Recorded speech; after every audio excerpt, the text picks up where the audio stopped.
Ja, moin moin. Moin. Unser Sachverständiger des Vertrauens, Stefan, vielen Dank, dass wir dich wieder behelligen dürfen. Immer wieder gern, schönes Projekt, wieder mal. Ja, also letztes Mal war es ein Z3, jetzt ist es Golf 1 Cabriolet. Golf 1 Cabriolet, genau. Und ja, wie auch beim letzten Mal von Anfang an dich mit eingebunden und nicht beim Kauf. Und das war jetzt die Überraschung für dich heute, dass es dieses Fahrzeug geworden ist. Aber für uns ist natürlich jetzt einmal interessant, haben Bodo und ich das, beziehungsweise hast du das ja mit Alexandro gekauft, diesmal war ich ja gar nicht beteiligt. Haben Alexandro und Bodo das gut eingekauft oder nicht gut eingekauft? Und was ist jetzt aus deiner Sicht so das, ja, wie ist der Gesamtzustand? Was meinst du zu dem Fahrzeug und was sollten wir auf jeden Fall schon mal in Angriff nehmen? Und wir haben vor, der ist 30 Jahre alt geworden im April. Wir wollen ganz gerne ein H-Kennzeichen auch bekommen. Ja. Vielleicht eine kurze Einschätzung. Du vergibst ja keine H-Kennzeichen, aber beschäftigst dich ja als Sachverständiger natürlich tief mit dem Thema. Vielleicht auch dazu eine Einschätzung. Aber fangen wir vorne an. Erster Eindruck, wir sind ja schon mal zusammen rumgelaufen. Der erste Eindruck ist wieder mal gut. Also die Basis ist top. Ne, wir haben keine Korrosion. Scheibenrahmen ist bei dem Auto immer gerne, wo Korrosion ist.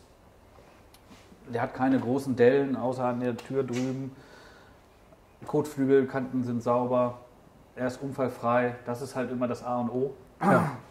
Wenn man ein wertstabiles Auto haben möchte. Weil auch das Ziel hier ist es ja wieder, den Gewinner auch mit einer Wertsteigerung glücklich zu machen. Das heißt, er gewinnt ja nicht einfach nur ein Auto, sondern er gewinnt ja auch, wenn er das Auto so erhält, wie wir ihn den übergeben, auch stetig an Wert. Ja, genau. Das Er ist, muss ihn nur so erhalten, wie er ihn bekommt und schon hat er immer eine Wertsteigerung. ja, genau. Das Das ist definitiv so bei diesen Fahrzeugen. Die werden Ja. auch nicht mehr günstiger, die werden eher teurer.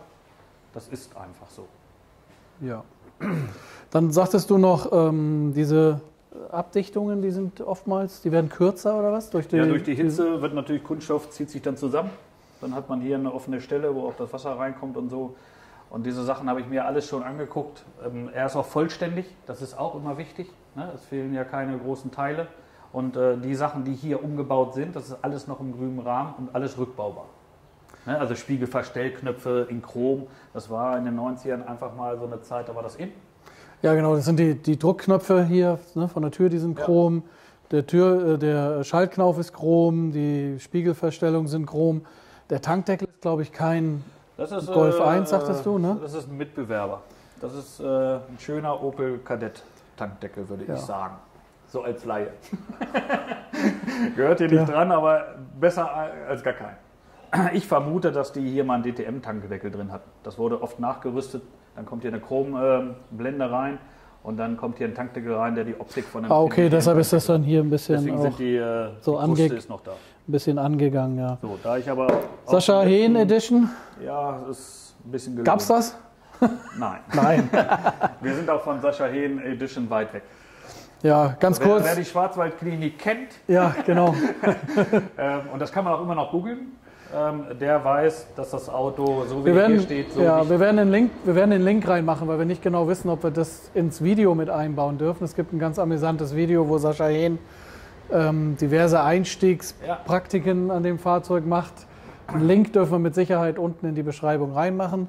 Da kann keiner was dagegen haben. Den werden wir reinmachen und dann könnt ihr einmal gucken. Und der hatte halt einen ganz weißen, also weißes Dach, weißes Leder, weißes also komplett weiß, andere Felgen. Und Vorgängermodell auch noch mit einer... Wenn ganz pingelig ist, hatte er die erste Serie. Das ist Facelift hier. Ist optisch auch ein bisschen durch die großen Stoßfänger und so. Ist Geschmackssache, aber ist halt ein bisschen sportlicher. Es gab ja keinen Golf 2 Cabriolet. Nein. So, und dafür kam dann im Golf 1 das Facelift. Ende Ah, dann haben sie 88, den noch parallel gebaut? Den haben sie gebaut bis 92, 93 ungefähr. Ah, okay. Und dann gab es den Golf 3. Kurze Zeit später. Ah, das wusste ich nicht. Das aber jetzt... Aber nicht auf die Jahre jetzt festnageln. Wir brauchen jetzt keine Poster drunter. Nee, das stimmt nicht. Ja, aber Wir reden nur über eine Richtung in etwa. Wir reden über eine Richtung. Aber wer es genau weiß, ist herzlich eingeladen, das unten einmal kurz reinzuschreiben und das zu machen.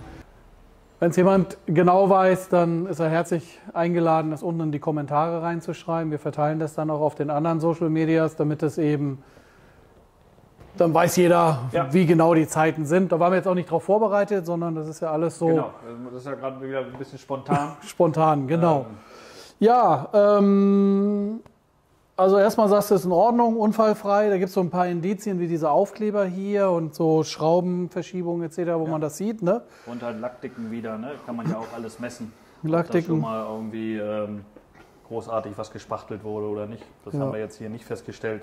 Wie gesagt, das ist im Großen und Ganzen im Originalzustand. Das, was hier verbastelt ist, ist rückbaubar. Die wichtigen Sachen sind, die Verbreiterung wurde halt nicht weggeflext. Ne? Viele machen ja Fahrwerk rein und breitere Alufelgen. Damit das dann hier nicht schleift, muss dann hier drin die ganze Kante weg. Dann wird die Verbreiterung angeklebt. Das ist hier alles original. Also hier stehen beide Kanten, Kotflügelkante und Verbreiterung, ist alles im Originalzustand. Ah, okay. Da hat man auch diese Rostprobleme nicht. Weil da wurde dann meistens ein bisschen gefuscht und dann fault dir halt der Radlauf weg. Ja, verstehe, okay. Ja. Und der wurde halt immer im Original, das ist ja glaube ich auch zweiter Hand, ne? Das Ältere weiß Dame. ich gar nicht so genau, Bodo. Wie viel, weißt du das? Zweite, Ja, dritte Hand? weiß ich nicht, aber war lange in der Hand, wo wir ihn gekauft haben, und davor war er auch lange. Also der ist nicht oft gewechselt worden. Ne? Ja, das weiß ich ehrlich gesagt jetzt auch nicht. Schreibe ich unten in die Videobeschreibung, ja. Was sagst du zur Maschine? Was ist das für ein Motor? Das ist ein... 1,8er, 98 PS, 4 Zylinder, Einspritzer. Geregelter Cut. Okay. Und da sollten wir Zahnriemen machen? Da würde ich auch wieder vom Grund auf einfach mal die Verschleißteile erneuern. Also große Inspektion, Zahnriemen, weil wir wissen vermutlich nicht unbedingt, wie alt er ist. Ja. Ich weiß jetzt nicht, wie die Belege sind. Ja, die sind ganz gut, aber ich Also glaube... man macht einen Zahnriemen immer entweder nach der Laufleistung oder nach 5 Jahren, sagt Conti in der Regel. Weil das ist ein Gummi, das wird porös. Okay. Und wenn man jetzt wenig fährt, dann macht man den nach 5 Jahren einfach neu, weil dann umgeht man das Risiko, dass er reißt. Ja. Kupplung ist ein Thema. Verschleißteil, ist ein Thema. Und Kupplungsbautenzüge, die gehen oft schwergängig. Dann muss man wirklich Muskulatur im Oberschenkel haben. Eine neue Kupplung rein. Da würde ich dann auch wieder Markensachen, also Erstausrüsterqualität einfach verwenden, so wie bei dem anderen, bei dem BMW. Dann ist auch der Gewinner wieder safe. Ne? Also nicht irgendwas Billiges rein. Wer billig kauft, kauft zweimal. Nein, wirklich, das muss man ja sagen, das Auto ist ja, glaube ich, auch beliebt. Also ein Grund, könnte ich mir vorstellen, ist, dass es ein Viersitzer ist. Also er ist einfach, also man kann einfach ein bisschen mehr mitmachen als nur mit einem Zweisitzer, Genau, ne? ja. Das ist cool. Das nächste ist, dass er echt eine gute Fahrdynamik hat. Also der geht ja ganz gut nach vorne, so zumindest zwischen 0 und 100. Ne? Macht Spaß, das Er Auto. hat ja immer noch ein leichtes Gewicht. Auch wenn er schwerer ist als ein 1er, der normale, durch die Doppelschweller und sowas. Ja. Der wiegt ja irgendwas über 1000. 1072, glaube ich, ja. Und was halt das Auto auch attraktiv macht aus meiner Sicht ist, weil wir hatten schon mal vorher geguckt, Teile und so weiter, als wir dann wieder gesucht haben, was für ein Auto nehmen wir. Die sind alle noch erschwinglich, ne? Das ist alles noch bekommbar von VW. Ja. Also man kann alles noch bestellen von VW oder fast alles. Fast alles.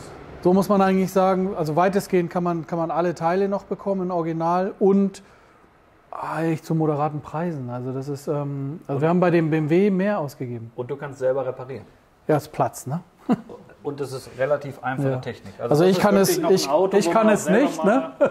Ich kann es nicht, aber jemand, der so ein bisschen Verständnis Also eine für, Verteilerkappe und sowas kriegst auch du hin.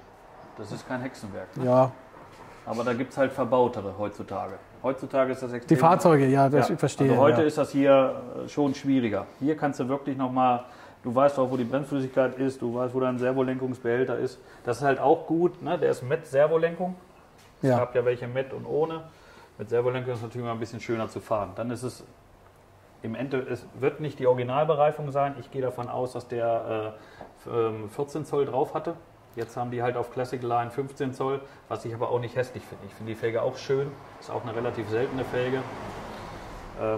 Das ist halt Ja, eine da hatten wir Geschmackssache. schon drüber diskutiert. Also wir haben einmal diese Originalpapiere, dieses Zertifikatspapier von VW Ja. angefordert. Da steht tatsächlich eine andere Felge drin, ne, Bodo? Aber Ja, Avus reicht die. Avus, ja. Aber ich glaube auch, dass wir die drauf lassen. Erstmal ist sie zeitgenössisch. Ja. Zweitens ist sie auch Ist ja auch nicht wertmindernd. Also ist sie beliebt und ist eigentlich, muss halt aufbereitet werden, aber das ganze Auto muss ja aufbereitet werden. Ja. ja, da gehe ich jetzt auch wieder von aus, dass das genau denselben Flow macht wie damals bei dem BMW. Ja, ja, Ne, wir machen jetzt einfach eine Bestandsaufnahme. So Genau. sieht der Gewinner, wie hat das Auto vorher ausgesehen und so sieht er aber auch, was auch alles möglich ist. Ne? hinterher. Darum geht es ja ein bisschen. Ja. Wir wollen einmal zeigen, was machbar ist. Der Himmel von innen ist ja auch ein bisschen schmutzig, den machen wir sauber. Innenausstattung Mach ist, doch einmal das Verdeck auf. Innenausstattung ist ja nicht original, ne? Nein.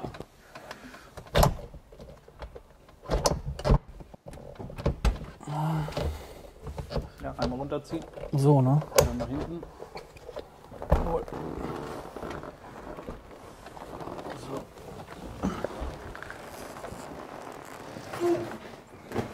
Ach so, okay. Gut, hier hat man ja eine Glasscheibe, auch anders als beim Z3, ne? Ja. Ah, da rastet es ein, jawohl. Persenning, so heißt das, ne? Ist im heißt das, Kofferraum, ist in weiß, genau. Das lässt ein bisschen darauf schließen, sagtest du, dass eigentlich Dass das der- Dach mal Dass das Dach weiß war. weiß der war. auch innen drin vielleicht komplett weiß war von den Bestuhlungen und Türverkleidung. Ja, in den Papieren steht, glaube ich, drin, Hermeline schwarz oder sowas. Okay. Ja, Aber Persenning ist eigentlich immer aufs Dach bezogen. ja, genau. Also Innenausstattung ist nicht original. Ist auch, soweit ich das Fahrt- also- beurteilen kann, von einem Sattler mal bezogen worden. Das Auto ist individuell nach dem Voreigner umgestaltet worden im Innenraum. Kurzer Break, hatten Tonprobleme, aber jetzt geht's weiter. Wir waren bei dem schönen Bordeaux in Kombination mit dem Weiß und ja, ist nicht original. Nein, Ist das von einem, wurde mal irgendwann geändert ja, von dem Fahrzeugvoreigner. von dem Voreigner. Dann hinten noch Lautsprecher eingebastelt. Ich meine, das kenne ich aus meiner Jugend schon noch, aber Basteln ist das richtige Wort. Also die schönen Türverkleidungen sind halt damit kaputt. Ne? kaputt. Es ist nicht einfach so rückbaubar, aber ihr ersetzt das ja durch neue Türpappen. Ja, in Anführungsstrichen neue, also neue 30 Jahre alte Ja. Türpappen Ja. haben wir besorgt. Ja, nicht, dass Durch jemand andere, denkt, dass wir durch da, andere Türpappen, dass wir da komplett neue ohne reinmachen. Löcher. Also wir haben uns eine Innenausstattung besorgt, das heißt vordere Türpappen, hintere Türpappen, auch wenn es keine Türen sind, Rücksitzbank und die beiden Vordersitze haben wir einmal besorgt in schwarz und werden das da reinmachen. Wir werden auch den unteren Teil des Dashboards oder Instrumententafel heißt es bei Mercedes oder eben Da ist halt die Motorenbrett. Verstärkungsstrebe, um die Karosserie zu verstärken. Hier. Die ist dahinter. Und deswegen ist das so verblendet. okay. Das Auch hast mal du interessant. Beim normalen Golf halt nicht, da ist halt Ablagefächer. Gab es wahlweise. Und da ist halt hier eine Okay, also Strebe das ist dahinter. typisch Cabrio? Ja. Da ist eine Strebe, eine Stabilisierungsstrebe zwischengeschraubt. Ja. Und die wird mit dem weißen, was jetzt weiß ist, einfach nur verblendet. Okay, interessant, ja. Guck mal, das sind wieder Facts, die man dazu bekommt, unerahnt. Ja, die lassen wir natürlich drin, die Strebe lassen wir drin und auch das Auto. Das macht Sinn. Macht Sinn, ne? Macht Sinn. Auch für, Das versteht auch für, man auch für das Wertgutachten, was wir dann, nachdem wir alles auf schick gedreht haben. Wir werden es aber schwarz machen, denke ich. Also ich werde es umfärben.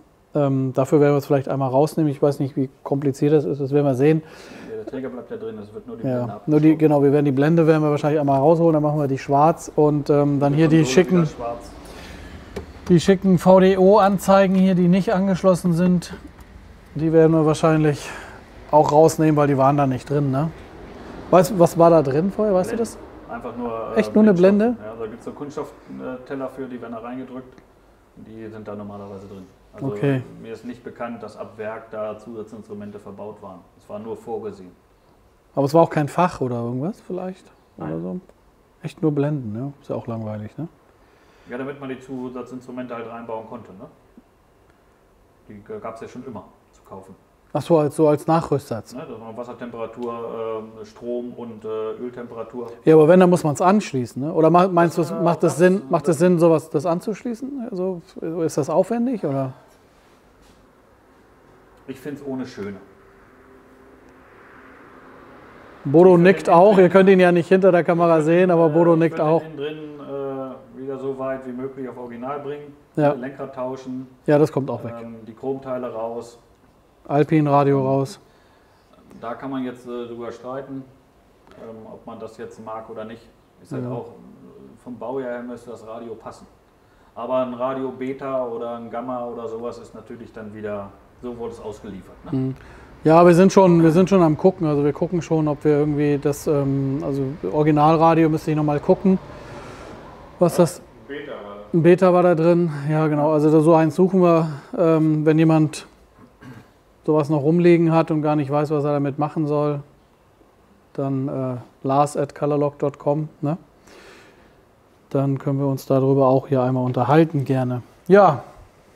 Von der Ausstattung her wegen deinen Zusatzinstrumenten. Der hat natürlich einen Bordcomputer, ne? Ah, der hat einen Bordcomputer, okay. Also da kannst du die Hat er eigentlich schon alles drin, ne? Liter auf 100 und so, das kannst du hier mit der Taste alles durchtasten. Ja.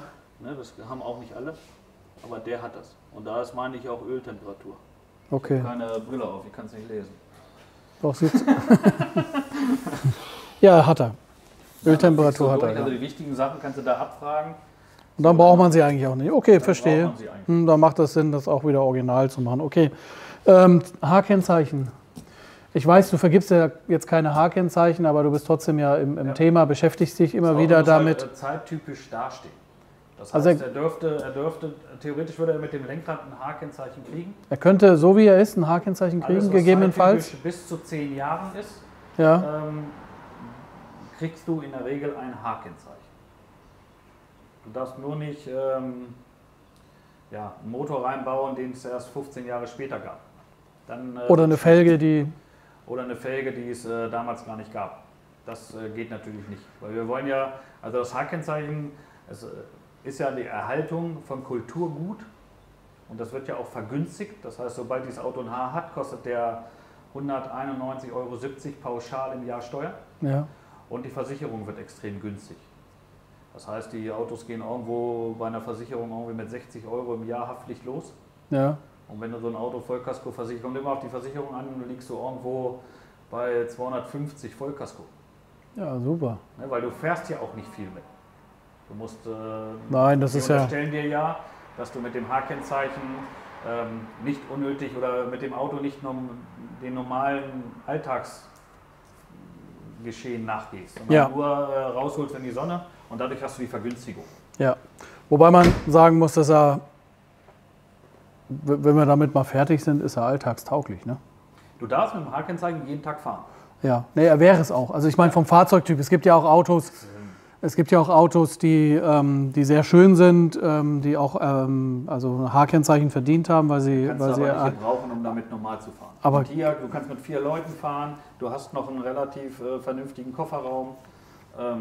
Das funktioniert halt alles. Ne? Ja, Also das das ist meine ich. schon ein Auto, was du als Zweitwagen ganz normal benutzen könntest. Ja, das meine ich damit, genau. Aber es ist natürlich dann wieder ein bisschen schade, wenn man den dann so Ja, durchging. gut, das liegt nicht in unserer Hand. Der Der darf entscheiden, was er Gewinner tut. gewinnt und der kann machen, was er damit will. Aber da sind wir wieder am Anfang. Am Ende. Du musst, wenn du den Wagen so erhältst, wie du ihn bekommst, wenn du ihn gewonnen hast, dann steigt er definitiv im Wert. Ja, Und wenn du ihn halt ganz normal fahrst, du könntest ihn ja auch wieder zurückmelden ohne H, das geht auch.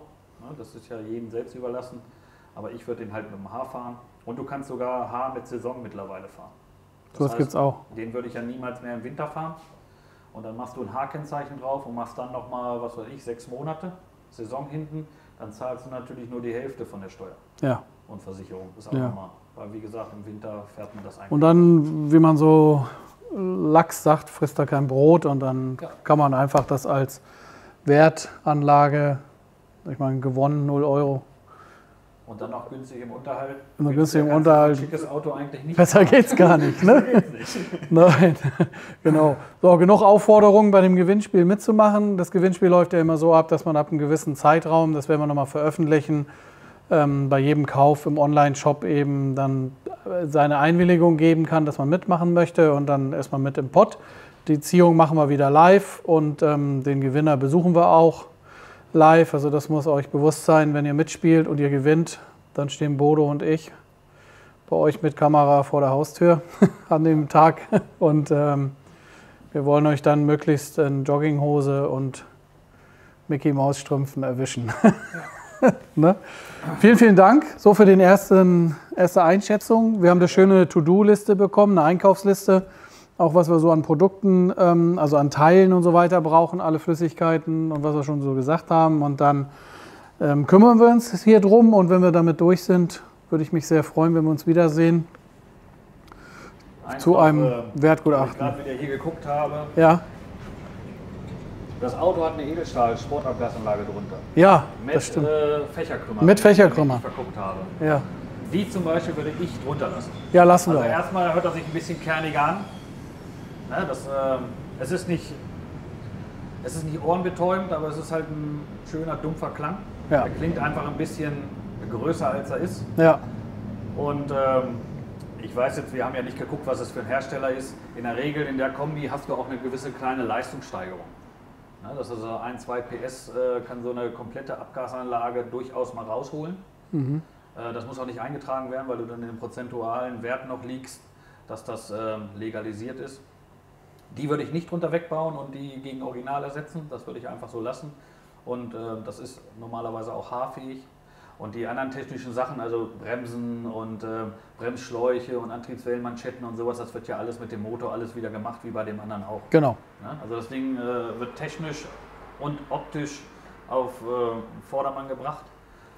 Und ihr filmt das ja eh wieder alles, damit die Leute auch sehen, was halt möglich ist. Ja, genau. Und ja, mehr weiß ich jetzt im Moment auch nicht.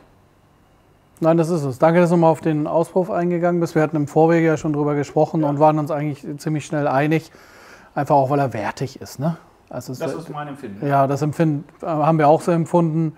Und Alexandro hat das Auto ja mitgekauft, der sich ja dann auch wieder um die Technik kümmert, hat das auch so empfunden. Und da haben wir gesagt, den lassen wir drunter. Das kann ja der Gewinner wieder entscheiden. Das könnte er dann wieder Wenn entscheiden. das dann zu brummig ist, dann kann er den ja nochmal austauschen gegen den Original. Das ist ja auch bei dem Auto, weiß nicht, ob wir vorhin schon gesprochen haben, aber die Ersatzteile sind halt auch erschwinglich. Also Einzelteile teuer, aber so die Verschleißteile sind ja immer noch erschwinglich bei diesem Auto. Ja, ja, klar. Also wenn du jetzt natürlich eine Der hat die großen Doorboots drin, wenn du die einzeln kaufen möchtest, da stehen dir die Tränen im Auge im Netz. Ne? Genau, also wenn du solche Teile haben willst, auch wie Innenausstattung oder so, das kostet schon richtig Geld. Also wir haben ja auch eine schwarze Innenausstattung schon geholt, die war auch ganz gut im Preis, auch verglichen mit anderen. Aber wie gesagt, Verschleißteile sind echt günstig bei dem Auto. Also das Auto dann zu erhalten, ist gar kein Thema mehr, nein. Also wenn das Auto nachher so da steht, wie wir das mit dem anderen auch zusammen gemacht haben, stehen ja nicht nur irgendwie 6.000, 7.000 Euro, sondern hier steht schon wieder ein echter Wert. Ne? Ja, also wir wollten schon deutlich über 10 kommen eigentlich. Ja. Schauen wir mal. Aber wir haben guten Voraussetzungen. Wir haben grün getönte Gläser, ne? Die Scheiben sind ja alle grün getönt, wir haben den innenverstellbaren Spiegel, wir haben den Bordcomputer drin. Der Gesamtzustand ist ja jetzt schon eigentlich, also man könnte ja mit dem Auto fahren. Ja, ja. Man fällt da jetzt nicht negativ bis auf die Innenausstattung. Geschmackssache, wer es mag, darf es mögen. Das muss man halt mögen. Genau. Aber hier ist es halt, dezent ist halt, manchmal ist dezent mehr, finde ich. Ja. Also das ist mein Geschmack. Na, das sehen wir genauso. Nein, das war klar, als wir den gekauft haben. Also Bodo hat mich auch angerufen, er sagte, was auf jeden Fall muss, ist Innenausstattung raus. Oder umfärben, wenn das geht. Aber die ist auch handwerklich nicht so ganz so gemacht. Und dann, wie gesagt, die Lautsprecher und so ein paar Sachen, die und so weiter und so fort, ja. Aber gut, seid gespannt, was kommt. Und ja, dir nochmal vielen Dank. War auch ein bisschen spontan heute, aber so ist es manchmal. Und ja, dann seid gespannt auf die nächsten Filmchen, Videos von uns, alle Schritte und dann mal gucken, was du sagst, wenn ich ihn dir wieder das nächste Mal zeige. Ich freue mich, bin gespannt. Bis dahin. Dankeschön. Ciao, ciao. Ciao.